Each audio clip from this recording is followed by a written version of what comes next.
तो किसी हिसाब नाल भी ये जिहड़ा वादा कैप्टन अमरिंदर सिंह होना दा सारा सर झूठा है। हार हो जाता कहते प्राइड है मुख्तार अंसारी यूपी तो आके इतने सिक्योर समझदा इतने सिक्योर समझ जाओ इतने उहदी जमानत नहीं सी ये तो इतने तो मैनूं मौजां लगी हुई।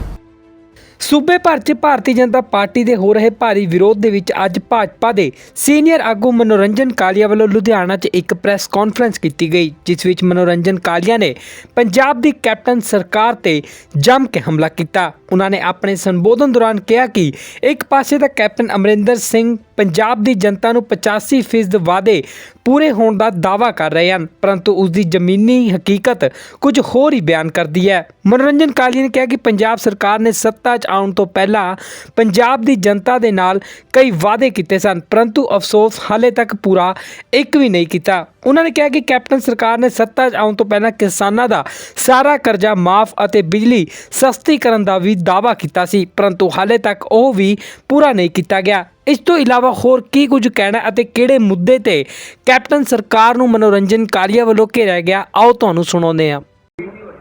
पूरे नहीं किए 85% तक भी तो किसी हिसाब नाल भी ये जिहड़ा वादा कैप्टन अमरिंदर सिंह होना दा सारा सर झूठा है।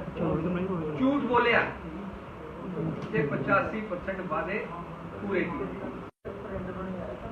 2022 के इलेक्शन ये हंकार बोलता है। ये हंकार रावण नूं भी सी तो की कहंदा सीगा जो भगवान राम और लक्ष्मण गए कहते दो मानव मेरे लिए की कर सकते लंका फतेह की तो उस नाते जो हंकार हो जाता कहते प्राइड है ਉਹਦਾ गिरना निश्चित है। सो 22 ਦੇ ਇਲੈਕਸ਼ਨ ਦੇ ਵਿੱਚ ਕੈਪਟਨ ਸਰਕਾਰ ਦਾ गिरना निश्चित है। क्योंकि वादियां ਦੇ ਕਲੇਮ ਦੇਖੋ ਕਿ ਵੀ ਕਿਸਾਨਾਂ ਨਾਲ ਕਰਜ਼ਾ ਕੁਰਕੀ ਖਤਮ, ਫਸਲ ਦੀ ਪੂਰੀ ਰਕਮ 90,000 ਕਰੋੜ ਮਾਫ ਕਰਾਂਗੇ, ਕਿਸੇ ਤਰ੍ਹਾਂ ਦੀ ਕਰਜ਼ਾ ਉਹਦਾ ਹਿਸਾਬ ਹੀ ਸੀਗਾ। ਇਹ ਕੀਤਾ ਕਿੰਨਾ 46-47 ਕਰੋੜ। ਜੇ ਅਸੀਂ ਕਿਹਾ 25 ਲੱਖ ਨੌਕਰੀਆਂ ਦੇਵਾਂਗੇ, ਤੁਸੀਂ ਇਹ ਦੇਖੋ ਕਿ ਵੀ ਜਿੰਨੇ ਈਟੀ ਟੀਚਰ ਹੈਗੇ ਆ, ਡੀਪੀ ਕੀਤੀ ਹੋਈ ਹੈ, ਪੀਟੀਆਈ ਹੈ, ETT teacher, TTT teacher, art and craft teacher, multipurpose health workers, contractual ਜਿਹੜੇ ਵਰਕਰਸ ਹੈਗੇ ਆ ਉਹ ਸਾਰੇ ਅੱਜ ਸੜਕਾਂ ਤੇ ਆ। ਜੇ 25 ਲੱਖ ਨੌਕਰੀਆਂ ਇਹਨਾਂ ਨੂੰ ਦਿੱਤੀਆਂ ਹੁੰਦੀਆਂ ਤੇ ਫਿਰ ਸੜਕਾਂ ਤੇ ਕਿਉਂ ਹੁੰਦੇ? ਤੇ ਕੀਤਾ ਕੀ ਸੀਗਾ ਕਿ ਭਾਈ ਜਿਹੜੀ ਕਿਸੇ ਇੰਡਸਟਰੀ ਦੀ ਰਿਕੁਆਇਰਮੈਂਟ ਹੈ ਉਹ ਕਹਿੰਦਾ ਸਾਨੂੰ ਦੱਸੋ ਆ ਸਾਡੇ ਦੁਆਰਾ ਹੋਏਗੀ। ਉਹ ਮਹੀਨੇ ਲਈ 2 ਮਹੀਨੇ ਦੀ ਰੱਖੀ ਗਈ ਹੈ। ਜਿਹੜਾ ਜ਼ੋਮੈਟੋ ਦਾ ਹੈਗਾ ਉਹ ਵਿਹਲੇ ਹੋ ਗਏ। ਸੋ ਕੋਈ ਵੀ ਵਾਅਦਾ ਜਿਹੜਾ ਚਾਹੇ ਤੁਸੀਂ 2500 ਰੁਪਈਆ ਅਨਐਮਪਲੋਇਮੈਂਟ ਅਲਾਊਂਸ ਸੀਗਾ, ਇਹ ਵਾਅਦਾ ਕੀਤਾ ਕਿ ਵੀ ਜਿਹੜਾ ਹੈਗਾ ਕਿ ਵੀ ਬੇਰੋਜ਼ਗਾਰੀ ਪੱਤਾ ਦਿੱਤਾ ਜਾਊਗਾ, ਸ਼ੁਰੂਆਤ ਹੀ ਨਹੀਂ। ਔਰ 5 रुपये पर यूनिट इंडस्ट्री ਨੂੰ ਬਿਜਲੀ ਦਿੱਤੀ ਜਾਏਗੀ। क्या ਦਿੱਤੀ ਗਈ? ਇੰਡਸਟਰੀਅਲ ਟਾਊਨ ਹੈ, ਬਿਲਕੁਲ ਨਹੀਂ ਦਿੱਤੀ ਗਈ। ਇਸੇ ਤਰ੍ਹਾਂ ਸਮਾਰਟਫੋਨ ਜਿਹੜੇ ਹੈਗੇ ਥੋੜੇ ਥੋੜੇ ਦੇ ਕੇ ਉਹ ਮੁਕੰਮਲ ਕਰਦੇ। ਸੋ ਕੋਈ ਵੀ ਵਾਅਦਾ ਜਿਹੜਾ ਹੈ ਉਹ ਸਾਰੇ ਵਾਅਦਿਆਂ ਦਾ ਇਹੀ ਹਾਲ ਹੈ। ਔਰ ਜਿੱਥੇ ਤੱਕ ਲਾਅ ਐਂਡ ਆਰਡਰ ਸਿਚੁਏਸ਼ਨ ਦੀ ਤਾਲੁਕ ਹੈ, ਕਹਿੰਦੇ ਆ ਕਿ ਆਮ ਲੋਕਾਂ ਨੂੰ ਬੇਖੌਫ ਹੋਵੇ, ਆਮ ਲੋਕ ਨਿਡਰ ਹੋ ਕੇ ਘੁੰਮਣ ਤੇ ਜਿਹੜਾ ਖੌਫ ਹੈਗਾ ਉਹ ਮੁਜਰਮਾਂ ਨੂੰ ਹੋਵੇ, ਲੁਟੇਰਿਆਂ ਨੂੰ ਹੋਵੇ। ਇੱਥੇ ਉਲਟਾ ਕੰਮ ਹੈ। ਇੱਥੇ ਬੇਖੌਫ ਜਿਹੜੇ ਹੈਗੇ ਆ ਉਹ ਮੁਲਜ਼ਮ ਘੁੰਮਦੇ ਆ। ਹੁਣ ਮੁਖਤਾਰ ਅੰਸਾਰੀ यूपी ਤੋਂ ਆ ਕੇ ਇੱਥੇ ਸਿਕਿਉਰ ਸਮਝਦਾ, ਇੱਥੇ ਸਿਕਿਉਰ ਸਮਝ ਜਾਓ, ਇੱਥੇ ਉਹਦੀ ਜ਼ਮਾਨਤ ਨਹੀਂ ਸੀ। ਇਹ ਤਾਂ ਇੱਥੇ ਤਾਂ ਮੈਨੂੰ ਮੌਜਾਂ ਲੱਗੀਆਂ ਹੋਈਆਂ, ਉਹਦੀ ਮਹਿਮਾਨ ਨਵਾਜ਼ੀ ਹੋ ਰਹੀ ਹੈ ਤੇ ਆਮ ਜਨਤਾ ਖੌਫ ਹੈਗਾ।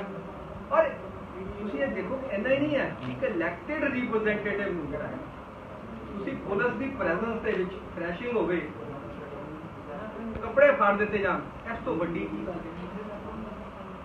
ਔਰ captain government is wise after the incident, ਜਦੋਂ ਬਾਅਦ ਹੁੰਦੀ ਹੈ ਫਿਰ ਬਾਅਦ ਚੋਂ ਦੇਖਦੇ ਆ। ਔਰ ਇੰਨੀ ਪੁਲਿਸ ਦੀ ਮੌਜੂਦਗੀ ਹੋਵੇ, ਉਹਦੇ ਵਿੱਚ ਇੰਨੀ ਘਟਨਾ ਹੋ ਜਾਏ, ਇਸ ਤੋਂ ਵੱਡੀ ਸ਼ਰਮਨਾਕ ਕਿ ਜਮਹੂਰੀਅਤ ਦੇ ਵਿੱਚ ਹਰ ਇੱਕ ਵਿਅਕਤੀ ਨੂੰ ਗੱਲ ਕਰਨ ਦਾ ਅਧਿਕਾਰ, ਪ੍ਰੋਟੈਸਟ ਕਰਨ ਦਾ ਅਧਿਕਾਰ, ਔਰ ਉਸ ਅਧਿਕਾਰ ਦੀ ਅਸੀਂ ਰੱਖਿਆ ਕਰਦੇ। ਅਸੀਂ ਹਾਮੀ ਹੈ ਕਿ ਜੇ ਸਾਡਾ ਕੋਈ ਵਿਰੋਧ ਕਰ ਰਿਹਾ ਉਹਦੇ ਅਧਿਕਾਰ ਨੂੰ ਅਸੀਂ ਪੂਰਾ ਸੁਰੱਖਿਅਤ ਕਰਾਂਗੇ। ਲੇਕਿਨ ਇਹ ਤਾਂ ਨਹੀਂ ਹੈ ਕਿ ਵੀ ਜਿਹਦੀ ਗੱਲ ਨਾ ਮੰਨੀ ਜਾਏ ਤਾਂ ਕੱਪੜੇ ਪਾੜ ਦਿਓ।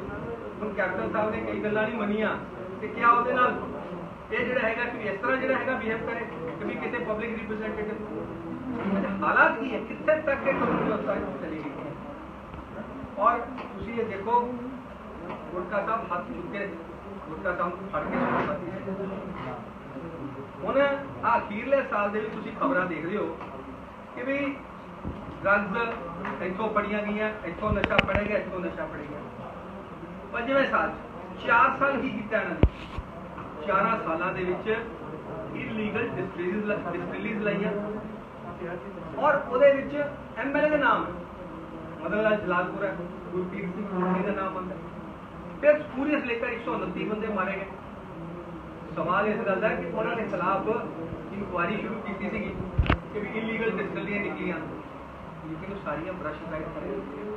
ਉਹਦੀ ਕੋਈ ਰਿਪੋਰਟ ਆਈ, ਕਿਸੇ ਐਕਸਾਈਜ਼ ਅਫਸਰ ਨੂੰ ਫੜਿਆ, ਕਿਉਂ? ਕਿਉਂਕਿ ਐਕਸਾਈਜ਼ ਅਫਸਰ ਪਟਿਆਲੇ ਦਾ ਹੀ, ਪਟਿਆਲੇ 'ਚ ਫੜੀ ਜਾਵੇ ਤੇ ਐਕਸਾਈਜ਼ ਅਫਸਰ ਨੂੰ ਜ਼ਿੰਮੇਵਾਰ ਹੈ ਔਰ ਮਿਨਿਸਟਰ ਇੰਚਾਰਜ ਕੌਣ ਹੈ? ਚੀਫ ਮਿਨਿਸਟਰ ਹੈ। ਸੋ ਉਹਦੀ ਜ਼ਿੰਮੇਵਾਰੀ ਸਿੱਧੀ ਚੀਫ ਮਿਨਿਸਟਰ ਦੀ ਆਉਂਦੀ ਹੈ ਐਕਸਾਈਜ਼ ਡਿਪਾਰਟਮੈਂਟ ਨੂੰ।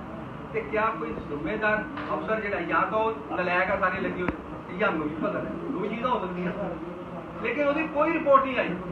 ਫਿਰ ਇਹ ਹੈਗਾ ਜਿਹੜੇ ਫੜੇ ਗਏ ਬੰਦੇ ਉਹ ਟਿਪ ਆਫ ਦੀ ਆਈਸਬਰਗ ਹੈ। ਜਿਹੜਾ ਬੰਦਾ ਅਸਲੀ ਹੈਗਾ ਪਿੱਛੇ ਚਲਾ ਰਿਹਾ ਉਹਨੂੰ ਹੱਥ ਨਹੀਂ ਲਾਇਆ। 5600 ਕਰੋੜ ਰੁਪਈਆ ਤਾਂ ਕਹਿੰਦੇ 1 ਸਾਲ ਦੇ ਵਿੱਚ ਰੈਵਨਿਊ ਲਾਸ ਹੋਇਆ, ਲੇਕਿਨ ਉਹੀ ਕੱਢ ਲੈਂਦੇ, ਕੋਈ ਰਿਕਵਰੀ ਨਹੀਂ ਕੀਤੀ ਗਈ। ਉਹ ਸਾਰੀਆਂ ਜਿੰਨੀਆਂ ਸੀਗੇ ਨਾ ਦਬਾ ਦਿੱਤੀਆਂ ਗਈਆਂ।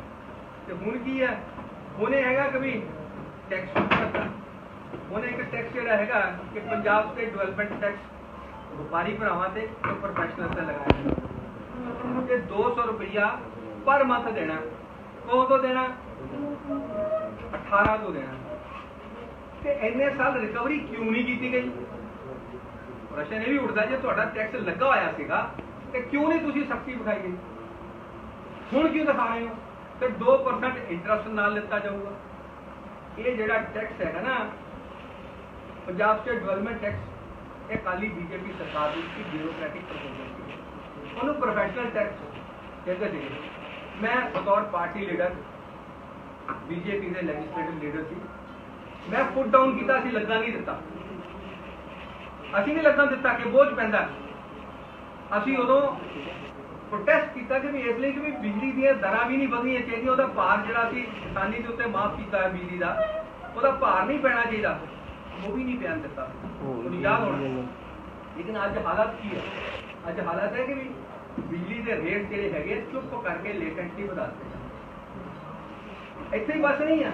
ਹੁਣ ਤੁਸੀਂ ਦੇਖੋ ਕਿ Punjab infrastructure development board fees PID ਦੀ ਫੀਸ ਜਿਹੜੀ ਹੈਗੀ ਹੈ ਉਹ ਪੈਟਰੋਲ ਡੀਜ਼ਲ ਦੇ ਉੱਤੇ ਤੇ ਸੇਲ ਡਿਊਟੀ ਤੇ ਲਾ ਦਿੱਤੇ 0.5%।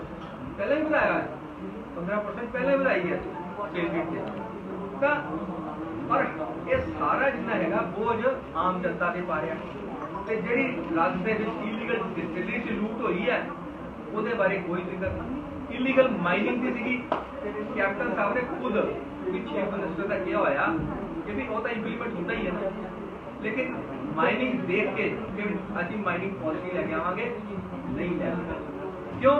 ਮੇਰੀ ਭਗਤ ਸੀ ਦੋ ਚੀਜ਼ਾਂ ਦੇ ਵਿੱਚ ਕਿ ਵੀ ਇਲੀਗਲ ਡਿਸਟਿਲਰੀ ਦੇ ਵਿੱਚ ਔਰ ਮਾਈਨਿੰਗ ਦੇ ਵਿੱਚ ਜਿਹੜਾ ਹੈਗਾ। ਔਰ ਹਾਲਾਤ ਇਹ ਹੈਗਾ ਕਿ ਬਈ ਇਹ 4 ਸਾਲਾਂ ਦੇ ਵਿੱਚ ਸਕੈਮ ਵੀ ਹੋਇਆ, ਕੁਝ ਵੀ ਹੋਇਆ।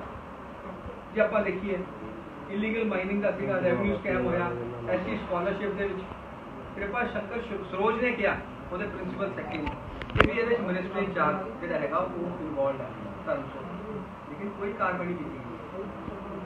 ਉਹਦੇ ਕਲੀਨ ਚੈੱਕ ਦੇ ਦਿੱਤੀ ਬੱਚਿਆਂ ਦਾ, ਤੁਸੀਂ ਸਕਾਲਰਸ਼ਿਪ ਖਾ ਰਹੇਗਾ ਸੀ ਬੱਚਿਆਂ ਦਾ। ਸੋ ਕਿਸੇ ਪਾਸੇ ਵੀ ਜਿਹੜਾ ਹੈ ਨਾ ਸਿਰਫ ਸਿੰਪਲੀ ਕਵਰ ਅਪ ਕੀਤਾ ਗਿਆ। ਔਰ ਇਸ ਗੱਲ ਦਾ ਕਿ ਵੀ ਅੱਜ ਜੋ ਹਾਲਾਤ ਬਣੇ ਹੈਗੇ ਹੈ ਕਿ ਕੋਵਿਡ ਦੇ ਵਿੱਚ, ਕੋਵਿਡ ਦੀ ਗੱਲ ਅੱਜ ਵੀ ਕੈਪਟਨ ਸਾਹਿਬ ਨੇ ਜਿਹੜਾ ਬਿਆਨ ਆਇਆ, ਕੋਵਿਡ ਦੇ ਵਿੱਚ ਜਿਹੜੀ ਵੈਕਸੀਨੇਸ਼ਨ ਹੈ ਜਦ ਤੱਕ ਨਹੀਂ ਆਈ ਉਦੋਂ ਤੱਕ ਜਦੋਂ ਵੈਕਸੀਨ ਆ ਗਈ ਹੈ ਤੇ ਵੈਕਸੀਨ ਪੂਰੀ ਤਰ੍ਹਾਂ ਲੱਗਣੀ ਚਾਹੀਦੀ ਹੈ। ਕੇਂਦਰ ਸਰਕਾਰ ਨੇ ਕਿਹਾ ਕਿ ਵੀ ਜਿਹੜੀ ਨੈਸ਼ਨਲ ਐਵਰੇਜ ਹੈ ਉਸ ਤੋਂ ਵੀ ਘੱਟ ਹੈ। ਉਸ ਤੇ ਧਿਆਨ ਨਹੀਂ ਹੈਗਾ। ਹੁਣ ਅਸੀਂ ਕਹੀਏ ਕਿ ਅਸੀਂ ਪੋਲੀਟੀਕਲ ਜਿਹੜੀਆਂ ਹੈਗੀਆਂ ਗੈਦਰਿੰਗਸ ਵੀ ਹੋਣ ਦੇਣੀਆਂ, ਸੋਸ਼ਲ ਗੈਦਰਿੰਗ ਉੱਤੇ ਬੈਨ ਲਗਾਇਆ ਹੋਇਆ। ਉਹਦਾ ਇਲਾਜ ਇਹ ਸੀਗਾ ਜਦ ਤੱਕ ਵੈਕਸੀਨੇਸ਼ਨ ਨਹੀਂ ਹੋ ਰਹੀ ਸੀ, ਨਹੀਂ ਆਈ ਸੀ ਵੈਕਸੀਨੇਸ਼ਨ। ਜਦੋਂ ਵੈਕਸੀਨ ਆ ਗਈ ਹੈ ਤੇ ਤੁਸੀਂ ਉਹਦੇ ਉੱਤੇ ਕਿਉਂ ਵਿਚੜ ਰਹੇ ਹੋ? ਉਹ ਪ੍ਰੀਵੈਂਟਿਵ ਮੈਜਰ ਹੈਗਾ, ਉਹਦੇ ਉੱਤੇ ਕਿਉਂ ਵਿਚੜ ਰਹੇ ਹੋ? ਪਰ ਅੱਜ ਜਿਹੜਾ ਹੈਗਾ ਜੋ ਸਥਿਤੀ ਬਣਦੀ ਹੈ ਕਿ ਤੁਸੀਂ ਪ੍ਰਸ਼ਾਂਤ ਕਿਸ਼ੋਰ ਨੂੰ ਐਡਵਾਈਜ਼ਰ ਤੌਰ ਤੇ ਪਹਿਲਾਂ ਇਹ ਬਹੁਤ ਸਟ੍ਰੈਟਜੀ ਸੀਗਾ ਜਦੋਂ 2017 ਉਹਨੇ ਫਿਰ ਦੁਬਾਰਾ ਆ ਗਿਆ ਐਡਵਾਈਜ਼ਰ।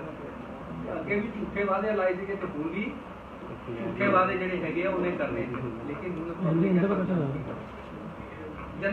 ਜਨਤਾ ਹੁਣ ਦੁਬਾਰਾ ਧੋਖਾ ਨਹੀਂ ਖਾਣ ਪਾਈ। 60 ਦੀ ਹਾਂਡੀ ਇੱਕੋ ਵਾਰੀ ਚੜ੍ਹਦੀ ਹੈ। ਤਾਂ ਉਸ ਨਾਤੇ ਜਿਹੜਾ ਹੈਗਾ ਇਹ ਜਿਹੜੇ ਛਲਾਵੇ ਹੁਣ ਜਿਹੜਾ ਹੈਗਾ ਉਹਦੇ ਮਾਧਿਅਮ ਨਾਲ ਕਰਨਗੇ ਪ੍ਰਸ਼ਾਂਤ ਕਿਸ਼ੋਰ ਦਾ ਜਨਤਾ ਸਮਝਦੀ। ਔਰ ਆਉਣ ਵਾਲੇ 2022 ਦੇ ਵਿੱਚ ਪੰਜਾਬ ਅਤੇ ਪੰਜਾਬੀਅਤ ਨਾਲ ਜੁੜਿਆ ਹਰ ਮੁੱਦਾ, ਹਰ ਖਬਰ ਨਿਰਪੱਖ ਤਰੀਕੇ ਨਾਲ ਤੁਹਾਡੇ ਤੱਕ ਪਹੁੰਚਣ ਦੀ ਕੋਸ਼ਿਸ਼ ਵਿੱਚ ਤੁਸੀਂ ਵੀ ਦੇਵੋ ਸਾਡਾ ਸਾਥ। ਤਾਂ ਹੁਣੇ ਲਾਈਕ ਕਰੋ ਸਾਡਾ ਫੇਸਬੁੱਕ ਪੇਜ, ਸਬਸਕ੍ਰਾਈਬ ਕਰੋ YouTube ਤੇ ਅਤੇ ਫੋਲੋ ਕਰੋ ਇੰਸਟਾ ਅਤੇ ਟਵਿੱਟਰ ਤੇ ਨਿਰਪੱਖ ਪੋਸਟ, ਖਬਰ ਦੀ ਨਿਰਪੱਖ ਆਵਾਜ਼। ਵਿਜ਼ਿਟ ਕਰੋ www.nirpakhpost.com।